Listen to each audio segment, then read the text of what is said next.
Viewer discretion is expressed for the following program. If you are easily triggered or offended, please exercise caution while viewing this program, because the hosts really don't care. Warning, this show is not for children, and not for coworkers either.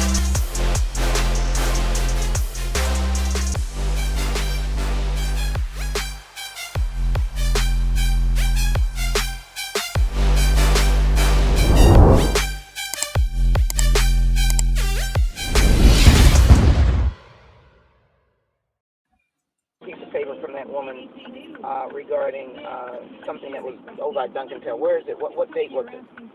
Oh, from yesterday. Jerome took it upstairs. I have to call him. He took it up when I switched out the papers. I'll call him as soon as you get here. I don't want you to do a goddamn thing.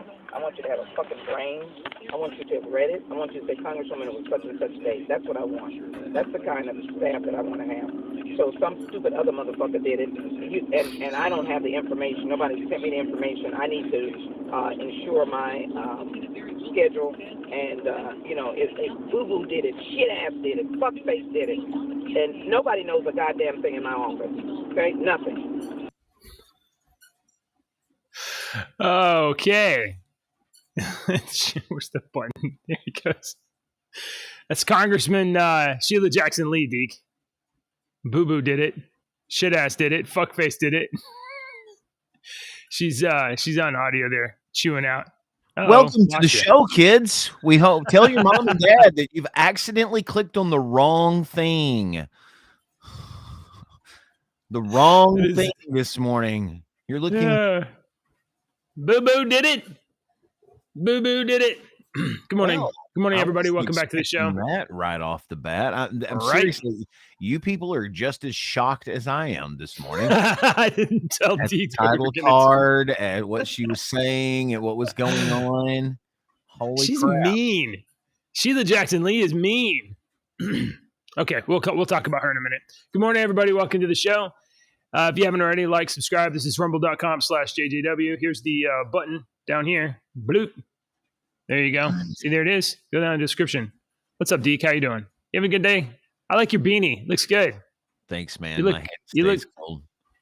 You look hip. Do I look mean? No, not mean. You look kind of like a pothead, a little bit. That if the shoe fits.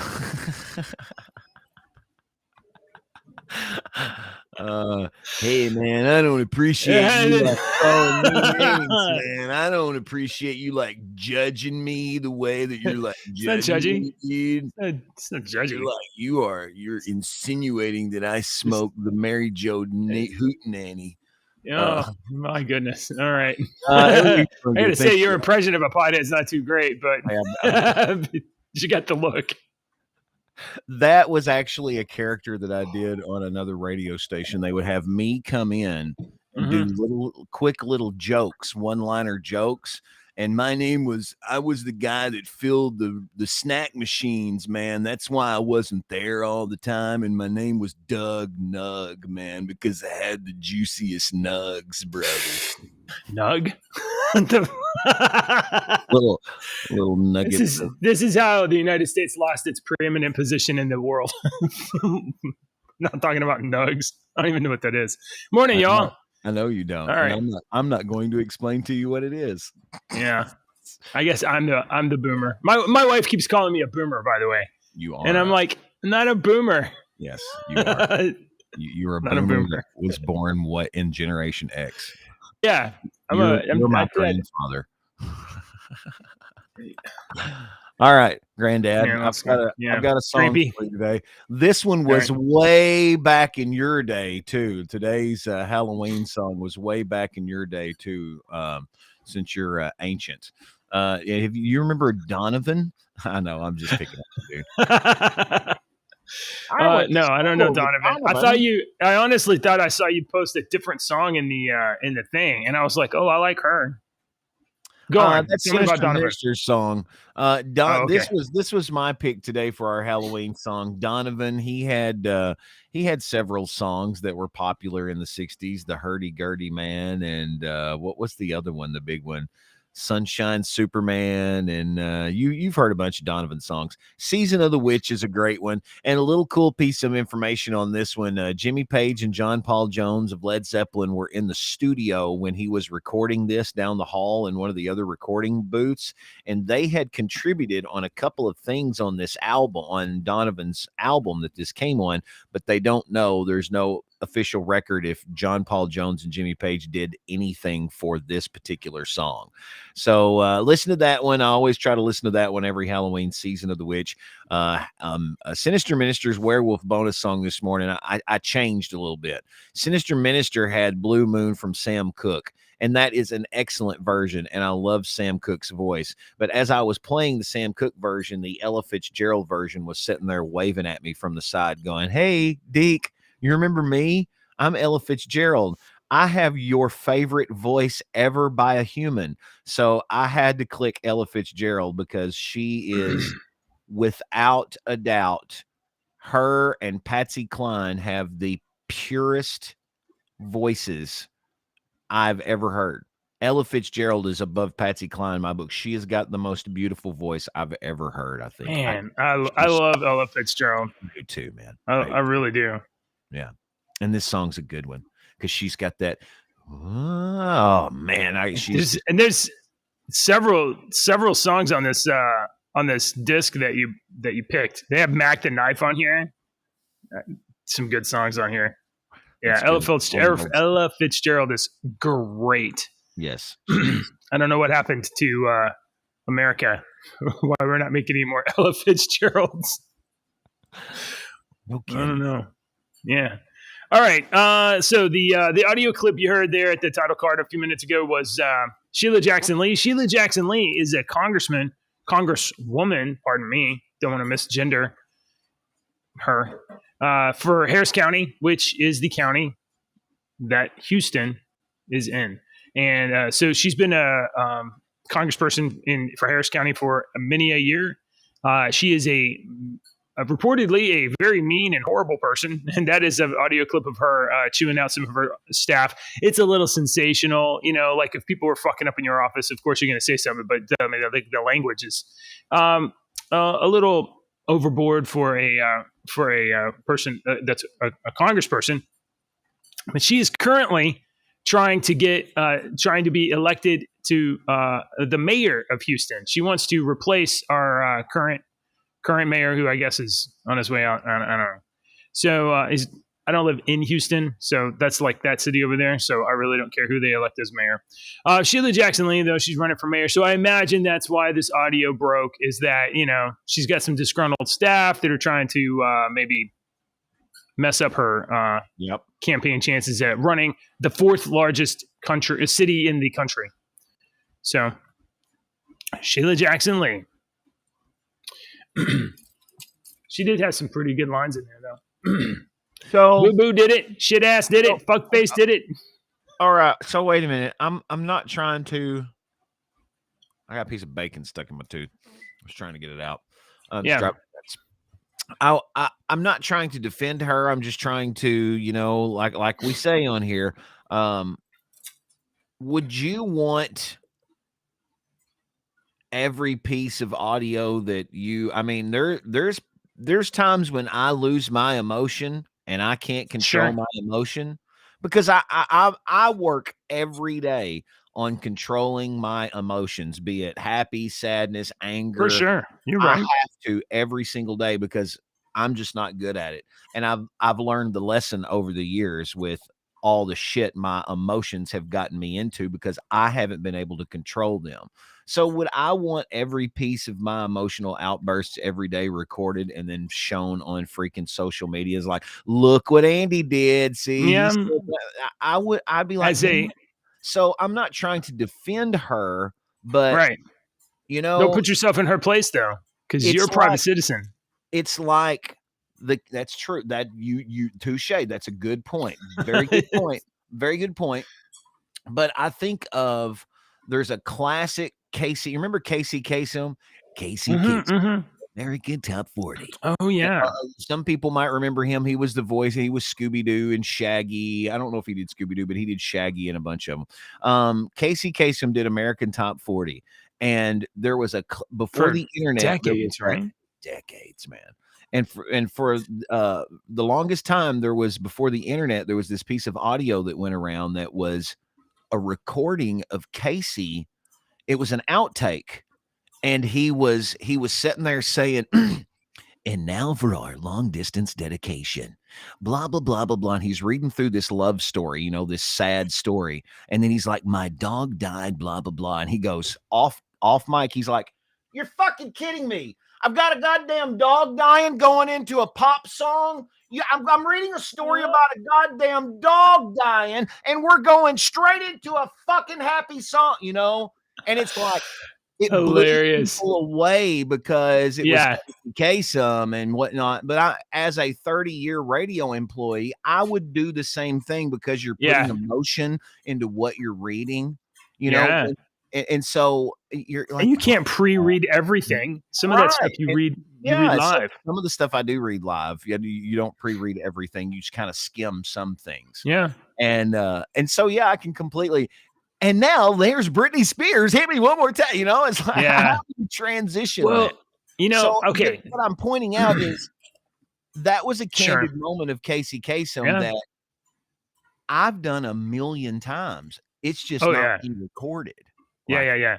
So people do this all the time, and they're not being recorded. And so she was just. And once again, I'm not defending her. I don't know. No, I think this is an interesting thing to think about because on the one hand, this is a moment where the mask slipped, and it reminds you that there's a mask. Now we know we live in a plastic world where people are lying and putting on pretenses and putting up a facade all the time. But as long as it's a pleasant facade, you pretend like it's real. You pretend like political leaders are nice people and they have the interest of communities at heart, and that's their core motivation. They'll tell you that, and you will knowing that it is not true, you will allow it to reside as truth because the pretty facade is a lot nicer than the candid reality. But this is a moment where that little mask slips, and you're like, oh my God, that's a nasty monster back there. Pay no attention to the man behind the curtain. David asked David says Mr. Rogers maybe lost his stuff setting up a tent. I don't know that story. Do you know that story? Did he get like frustrated setting up a tent and start cussing or something? I don't know. I don't know that story. That is David taking advantage of our Discord integration, by the way. If you guys go to our server, you can put a little comment on there, and it'll come up we can put it up on the show. Okay. So the other thing I was going to say is this: Sheila Jackson Lee has been for decades a public figure and a congressperson, and she's a shark in shark waters, and you better fucking remember it. You better not let your guard down and think that you can just have a little candid moment where you can chew the ass of your staffer and it ain't going to get caught on tape. So, to some degree, that's the environment she built, and she fucked up a little bit. It'll slide off though, because ain't nobody going to hold her accountable for it. It just made the news because it's a little, it's a little funny. The full chew out is pretty funny. Man, I've had some Rumble chat's not working. I've had some classic chew outs before from bosses. One of them is my boss now. It's just, it was 30 years ago and we were 30 years different. And I was a little 18-year-old shit that thought I knew everything in the world. Yeah. Yeah. I'm watching this. I was looking, there is a blooper of Mr. Rogers. Hang on. I've got to just show a little bit of this. I was looking it up. I was like, did Mr. Rogers? Oh yeah. I want to know about this. Crap. Let me hang on, but he's not. Oh crap! What happened? It's in the corner. Is that in the corner? It's in the corner. It is in the corner. It went tiny. I don't know. Where the hell are you? I don't know how to work this Facebook. There. You got sound? We got no sound. Turn the sound up. People to put these up.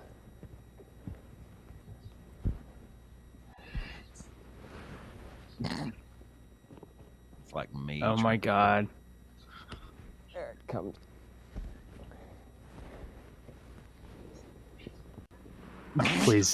Please say something hilarious. You Oh, he's know- laughing. Oh my. Let me try it once more.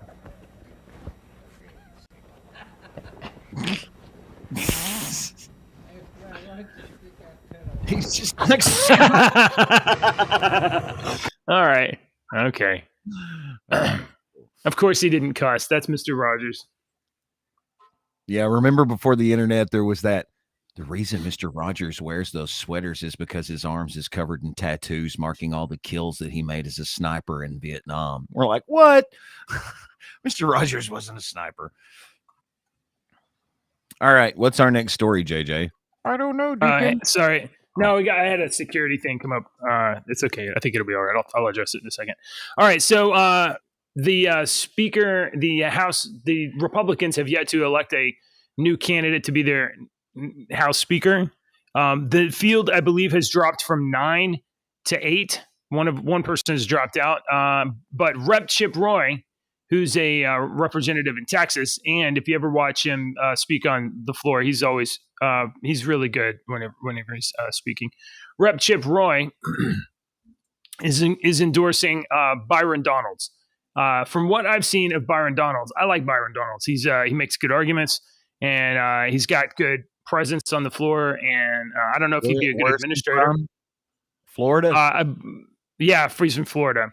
So Okay. Rep. Chip Roy in Texas is endorsing Byron Donalds. So these are two people I like. A big victory for Floridian as he assembles a regional and ideological block of support. He's a relatively young fella, you know. I don't know how old he is. I don't even think he's 40. Roy and Donalds are members of the conservative House Freedom Caucus, where Roy serves as a policy chair. And among the House conservatives, Roy is the most consistent on conservative networks and has served as a spending deal negotiator inside the Republican conference. So this is the faction of Republicans that are like less government control, less spending, less crazy government stuff. This is Chip Roy, if you've ever seen him on screen. Since being elected to represent Texans in Washington, I've been unequivocal that we need to fundamentally change this town. This is why the first thing I did upon being elected to Congress in 2018 was nominate Jim Jordan for minority leader. While I still believe Jim would have been a strong choice for speaker, Republicans will now coalesce behind another strong leader. And I believe that candidate is my friend from Florida, Byron Donalds. So we'll have to see where the Republicans want to go in terms of their next speaker candidate. But that's the move there. And Brian texted and said that they had adjourned until later this morning. So maybe there'll be a vote. I don't know. So what? Can you explain to me what Jim Jordan did? So Jim Jordan is also one of these House Freedom Right. Caucus guys, but he's also basically aligned politically. He's not a Trump guy, but he was a strong voice defending Trump against, frankly, illegitimate impeachment charges during the impeachment election, and he has been pretty consistent in calling out. What?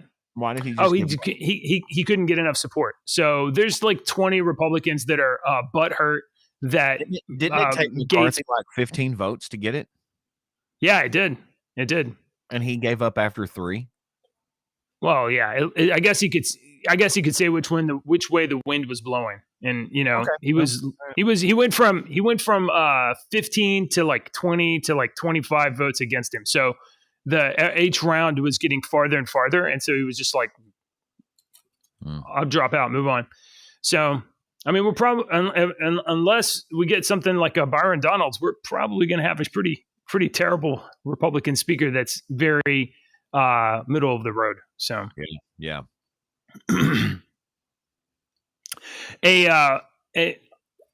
Still related to Congress a little bit, a bipartisan House lawmakers, so both Republicans and Democrats lawmakers are demanding that Biden drop the Julian Assange case. Have you followed the Julian Assange case At Not all. here lately, but yes, I tried to keep up with what they were doing to him. So it was a long time ago that he basically it was right in what's that guy that defected to Russia? You remember that he used to work for the NSA, I think it was, and he basically broke the story that the U.S. is spying on their own citizens in a massive data sweep.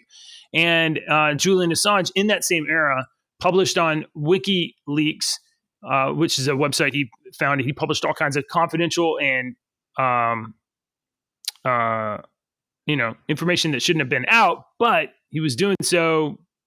He was doing so as a journalist. He received information; it was legitimate. And he posted it as a journalist. Well, And the United States has, And at the time, the media labeled him, and the U.S. government was labeling him as the ultimate traitor. The ultimate traitor. That's what we were told at the time. The deep state was trying to just get rid of this dude, like destroy this guy. So much so that he fled the United States. He fled. He's from Australia, but he was, the WikiLeaks, I guess, in the U.S. or whatever. But he fled from the United States and went to. He was in the U.K. and he ducked into the Ecuador embassy, and he was basically living in a closet in the Ecuador embassy for like 2-3 years or something like that. It was years. He could not leave the grounds of the embassy, or else he would be arrested by the UK and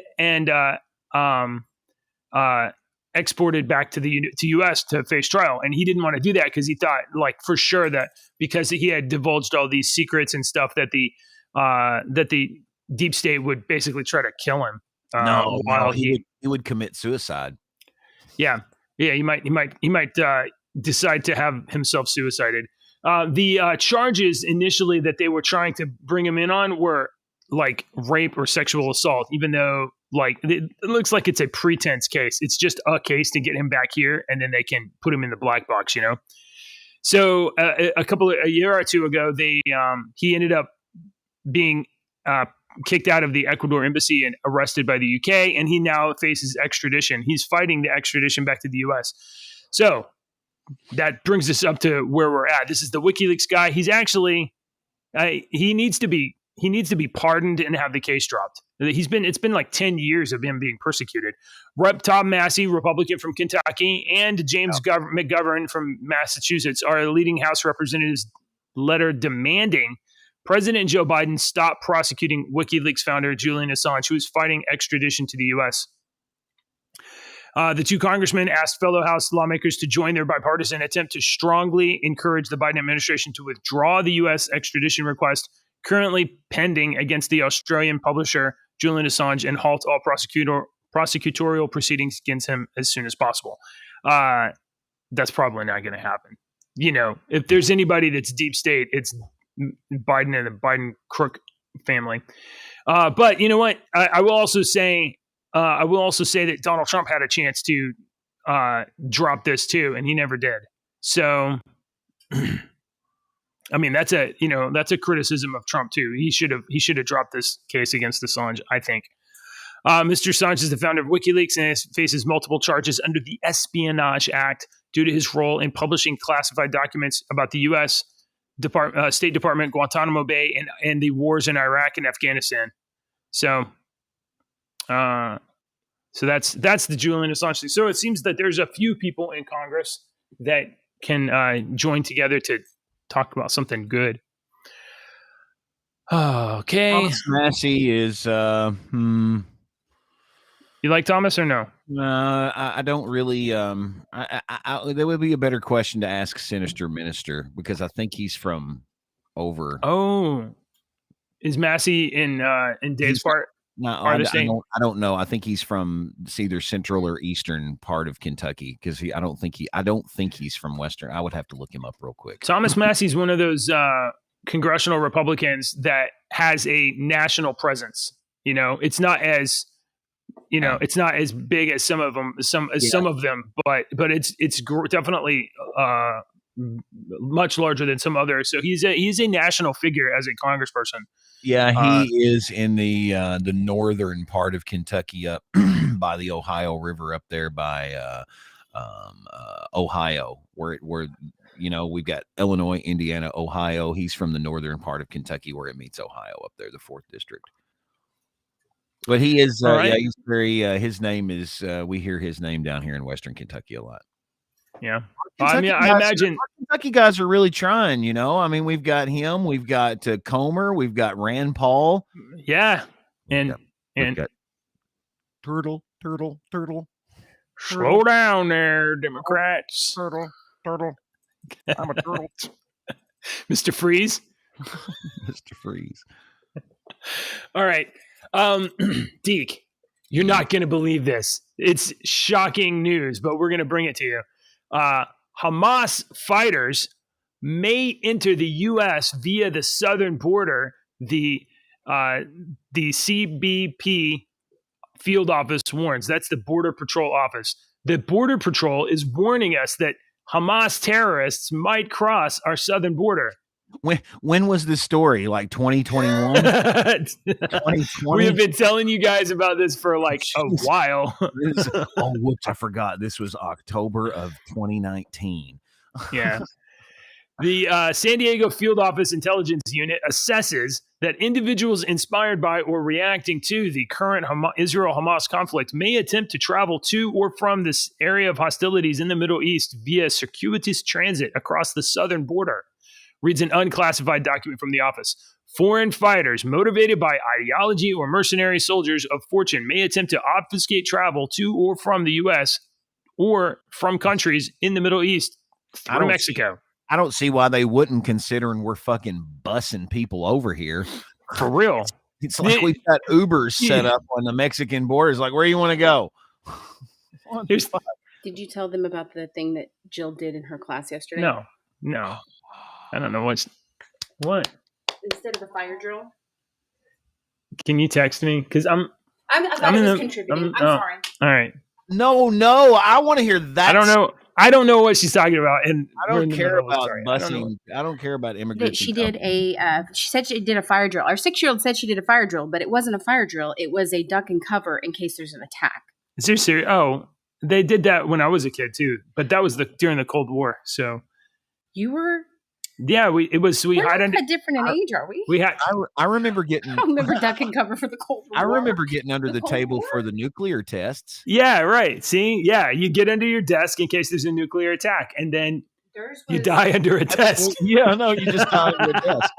But we didn't know. Okay, the desk was going to protect my head at least from falling debris. I think that's what it really was. Because I remember going out into the hallway and lining up all the way down the hallway and ducking, and then I can remember being in the, and then I remember the fire drills where we all go outside.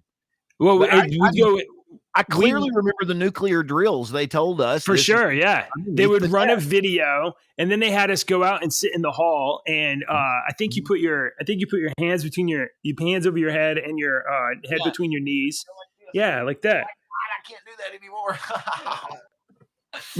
I remember being young and flexible. My old ass. But yeah, that was what in the middle 80s. In the middle. Oh yeah. 80s? Yeah, absolutely. It was like, it just seems sort of matter of fact, like, oh, okay, this is the training we're doing. And in retrospect, it was like, oh, in case there's a nuclear war and our entire city explodes. And like, not to be silly about it, but like, yeah, there's threat of terrorist insurgents, being apparently bust across the U.S. by the Biden administration. But there's also, you have events like Uvalde, and you have like radicals that are being kind of like brainwashed and then activated. Our kids are our most precious commodity, and that would be my first line of protection. And unfortunately, in America, it's not our first line of protection. As we've seen so many times. Right. So schools are soft targets, and we're trying to firm them up a little bit, but it takes a lot of resources to have like grounds patrolled all the time, and and how do you have schools with massive amounts of students in it safe in case there's a fire so everybody can get out quickly, but then also how do you prevent anyone from getting in quickly? Mhm. It's just, I mean, it's a big issue to consider, be mindful of. Anyway, so the Border Patrol's warning that we may have terrorists coming across the border. I think I read a story this morning too about that app we've been talking about where you cross the border illegally and then they catch you and then they bleep and give you an app and then like release you and let you go.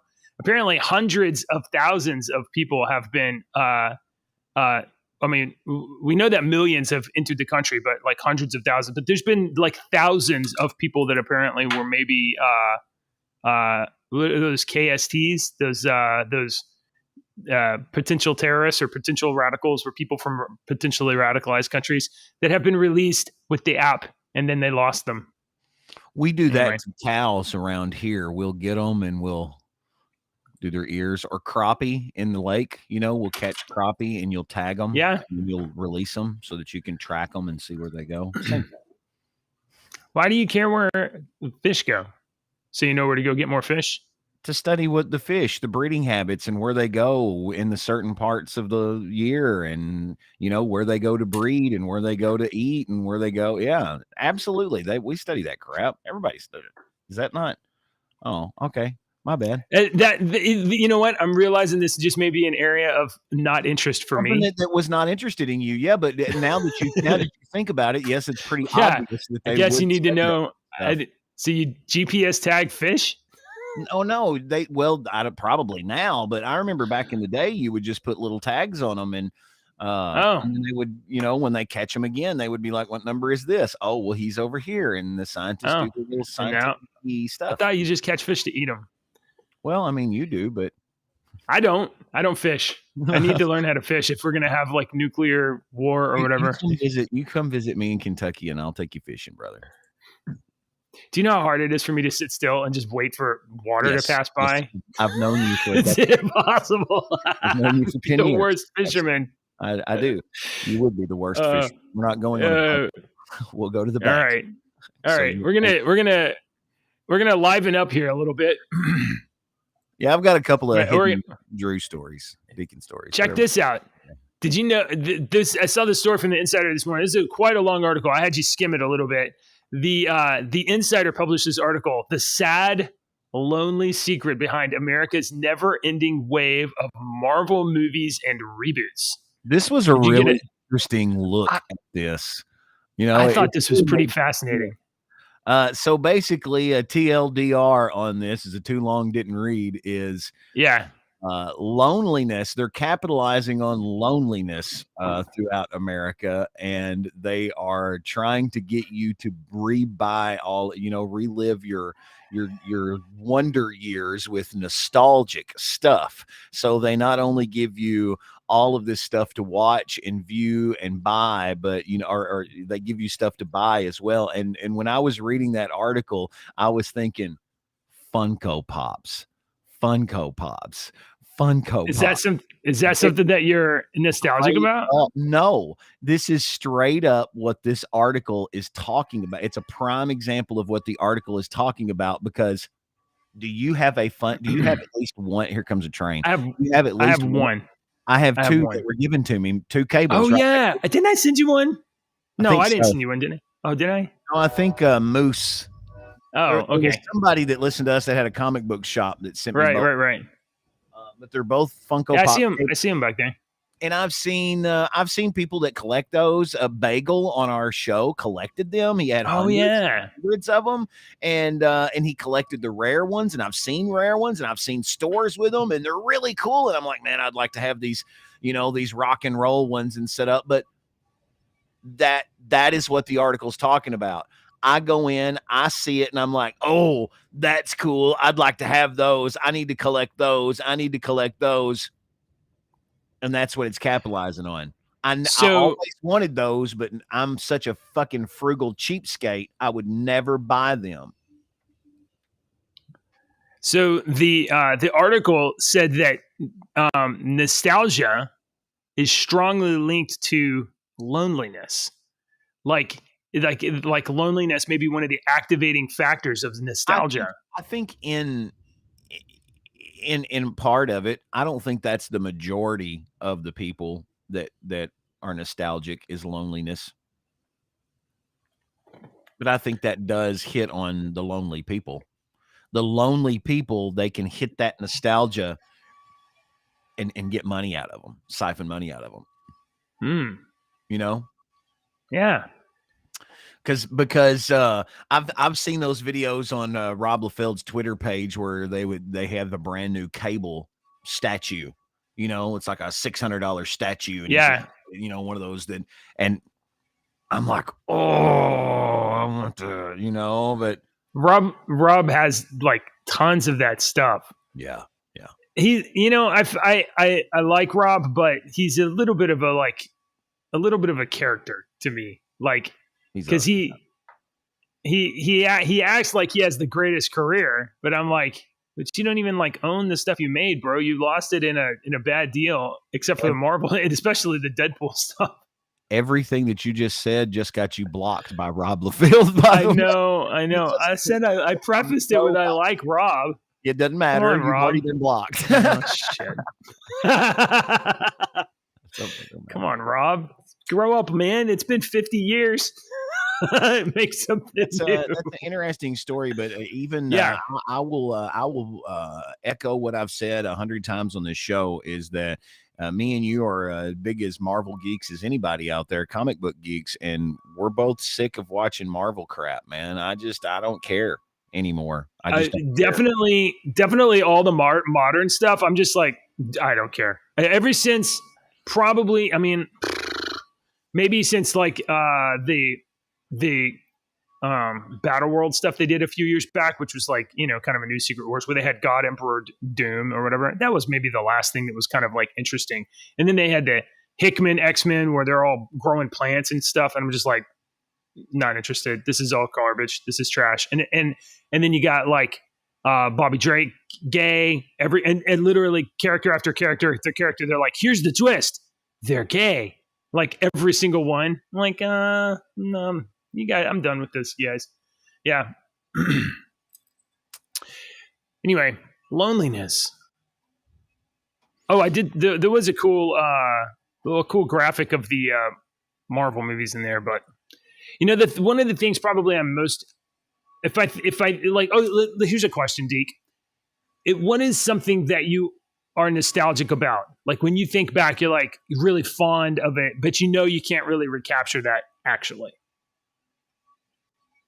Can you think of anything? You have one off the top of your head? I can think of like one, and I think it was 30 when the Iron Man movie actually first came out, the first Iron Man movie, and I had been reading magazines about, you know, like, you know, way back then, there used to be things called magazines, and you could turn paper and see photos. and I for the year or two before that, I had been watching like photos of like the guy in the suit, you know, getting set up to do the scene or whatever, and they do those telephoto lenses or whatever. Anyway, when Iron Man came out in that first Iron Man movie, and halfway through the movie, he finally he builds the Mark II or whatever, and he goes back to the terrorists to blow up the terrorist compound, and he pops that rocket out of his arm and blows up the tank and walks away. And that moment is like, this is amazing, finally. And I don't think there's ever been a moment that high in any of the Marvel since that has been that amazing, and that moment of like just like being really happy to see something that you've seen in your mind. What moment was that for me, JJ? Just think freaking second on one of the movies, and what moment was that moment for me? Oh, for you. Yeah. I mean, this would have been like 2018 or 2017 if it was the Deadpool movie. Was it Deadpool 2? And seeing Cable? Absolutely. Cable? That's what I was trying. When he walks out of that, dude, that was it. Yeah. Was me. And Josh Brolin did a pretty badass Cable. Yeah. No. So like that wasn't even that long ago, but I can see it's like it's really not going to get better from there. All right. No. And you can't capture those moments again. It's so hard to get excited about stuff. I like the Deadpool movies more because I loved X-Force and New Mutants, and I even liked the New Mutants movie because you had all the New Mutants characters in there that I read as a kid. Cap lifting the hammer for days. Yeah, David says, yeah. Dave also said I got blocked by Rob. He blocks everybody. I'm sure I'm blocked. Yeah, I know. I like Rob. I like Tom Cruise. I try not to mention Rob on Twitter.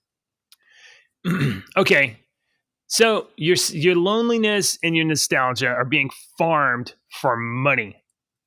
All right. Now you were pretty adamant about this when I asked you in Discord earlier. It was all caps, and it was like, no. No, I wasn't adamant. I just had accidentally hit the caps button, and I was. Oh, okay, all right.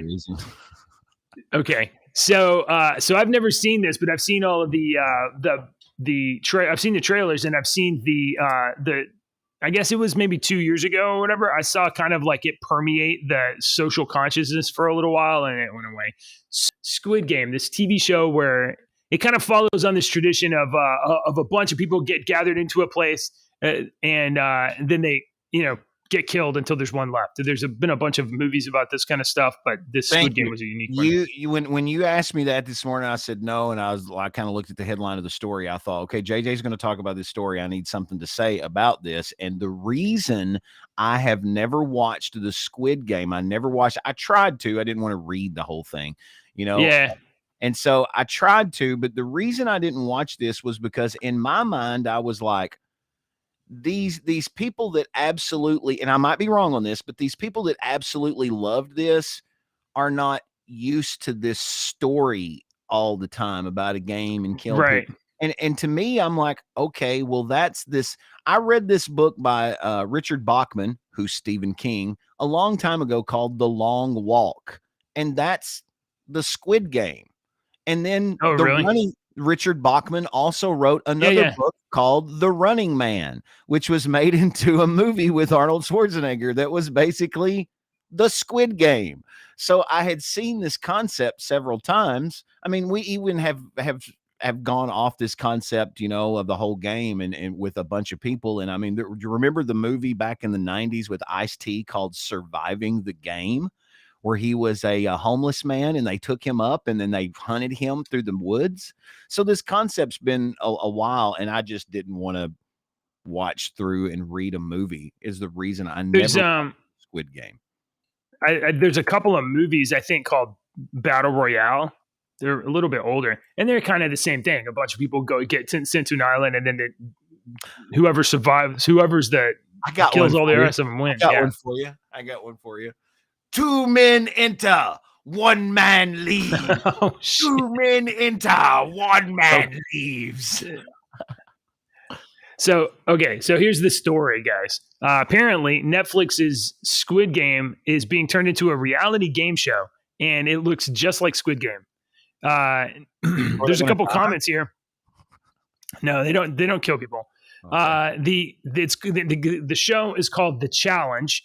And 456 players from around the world play a series of games and they're competing for $4.56 million. Okay. I'll play the trailer, but yeah, the 4.5621.26 cents. Yeah. Well, 456. So maybe there is some significance there. I don't know. Oh, okay. The contestants alleged to the Sun tabloid that they were treated like animals and tortured, particularly during the red light, green light challenge, where they said they had to stand motionless for hours in freezing weather. To which I am like, nobody made you do that. Up for it. I'm sure you didn't read that 1,000 pages that they made you sign because you were just wanting to be on the game show. Yeah. So you just signed it. You thought there was going to be like heat provided in the giant warehouse they were filming this thing? You thought it was going to be climate controlled? When you went on Fear Factor with Joe Rogan, you needed to expect that you were going to eat something gross. Don't be surprised when you have to eat something gross. Okay, for real. I can't believe you guys sign up for these shows and you never watch the show first to see what you're going to have to do. You see Joe Rogan eating a cockroach, just imagine you're gonna have to do something worse than that. What do you think you're going to eat? That's exactly right. So I'll I don't know if I want to play the trailer. Netflix always locks us up, but it basically looks just like this, where there's like people running in green suits and this whole mess or whatever. All right. You got AI news because you've got one AI news. Yes. I've got some to add to it. Yeah. Here we go.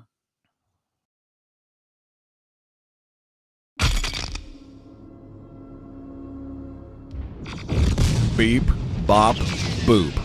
This is AI News. Pushed the wrong one. You got it? Sorry, I pushed the wrong one again. Let me get out of the way. Professional production right here. Lord have mercy. Stop clicking it. Hands off. There. Show me your AI story and I'll show you mine. Yeah. You show me yours and I'll show you I saw mine. this a couple days ago, and I was actually thinking like, oh, here's something you could throw into our game world we're making because anyway. But I saw this story. Check it out. Microchip breakthrough could reshape the future of AI. Okay. This is from GovTech.com. A prototype microchip design that was revealed today by IBM could pave the way for a world of much smarter devices that do not rely on the cloud or the internet for their AI intelligence, for the backplane of their intelligence system. This prototype chip was revealed by IBM.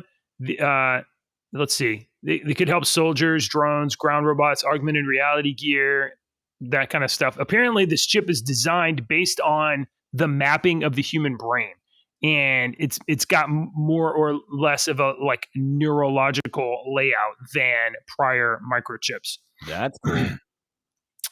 Writing in Science Journal, IBM researchers call it a neural inference architecture that blurs the boundary by eliminating off-chip memory, intertwining compute and with memory on chip, and appearing externally as an active memory. Blah, a lot of words there. Yeah, so, but that's really awesome. That's really interesting. I'm gonna have to read that. That's really interesting to me. This might be a giant leap. We don't realize, and I've said this before, we don't realize what period of time that we're living in.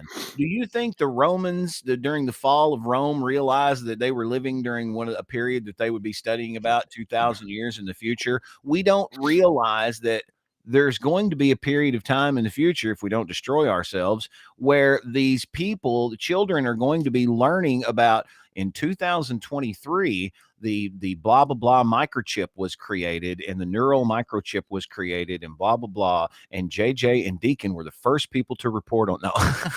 Yeah, right. Yeah. Our saviors, Bill and Ted, were. They warned us about this. They warned us. Okay, I've got a really cool one, AI one. We've talked about this before. Do you know what Pando is? Pando? What's Pando? Pando is the oldest living organism that we believe on our planet. We believe Pando is a tree that has been living for 12,000 years, possibly on Earth. This tree takes up over 100 acres in Utah, this one particular tree, because they have found out that this tree's roots go underneath the ground and come back up and come back up and come back up. And this whole 100 acres of forest is one tree named Pando. 47,000 stems, they believe, off of this tree. So they took a hang on, keep hitting the wrong button. They took a hydrophone. This is this microphone that goes into water, and they placed it in a hollow part of this tree, and they recorded. And this is kind of AI, but not really. They recorded, and they found that. They found some really cool stuff. They found vibrations from, they believe, of tens of thousands of leaves shaking during a thunderstorm that they recorded in this one little area. They could pick up a branch tapping that was not audible to human ears, that was a long way away, and they could pick up this branch tapping inside this root system, which this article is really cool because it talks about how we don't know anything about plants, and they communicate through these root systems so much. And Pando is this living organism, this ancient living organism, is helping some questions. And it made this whole article made me think of that hypothetical situation that I proposed to you that day with AI when we were talking about AI. And I was like, well, what if in the future we've taught AI to differentiate between cats meows and dogs barks, and like the way plants move and do things and make noises, to where we can actually, AI helps us decipher the actual freaking language. Have you seen all the videos of the little dog buttons, with the people with the buttons and the dogs talk to them and stuff? Really? Million of those. It's like seriously, everybody's training their dogs to talk to them. You're reminding me of the movie Up, and they had the little collar around it and a little voice box, and then that was Doug, and I love you, and even though I just hello, master. Or you be my master. That's my favorite line. He goes, even though I just met you, I love you. Listen, I watched that movie a couple weeks back with my kid, and that movie makes me cry.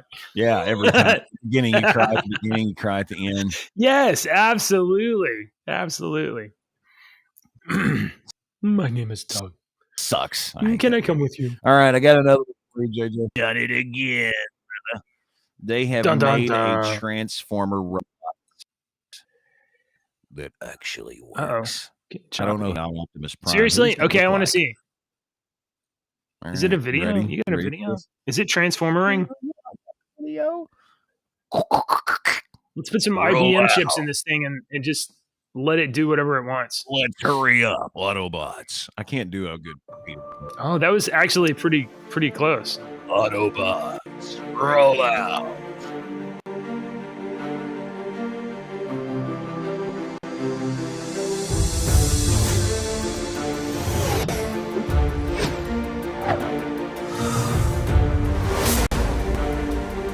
How awesome is that? Main switch on.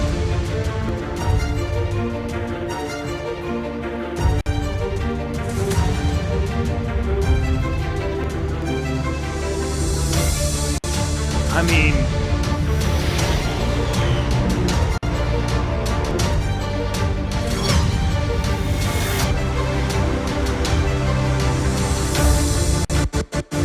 Mode change.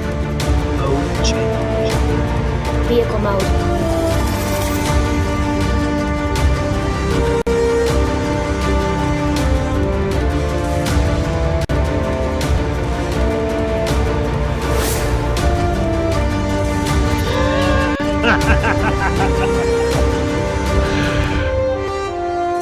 Yeah.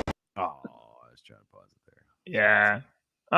I can see, like, 14-year-old, No Jason way. thinking that that's kind of cool.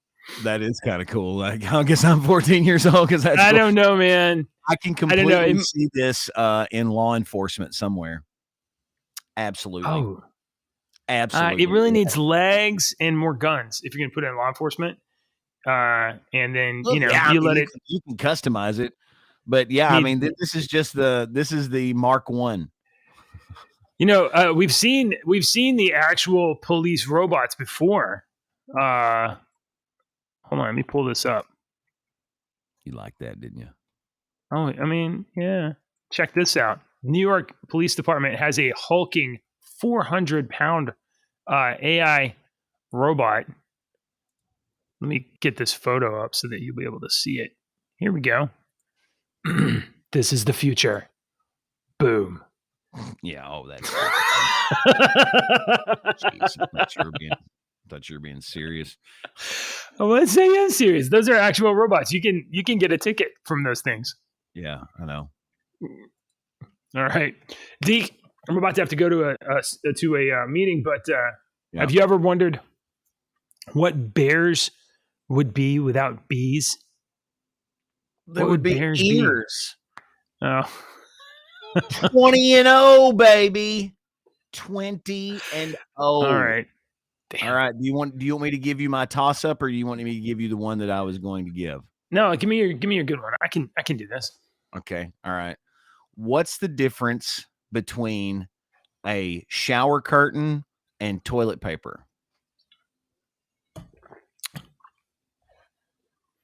All right, I have no idea.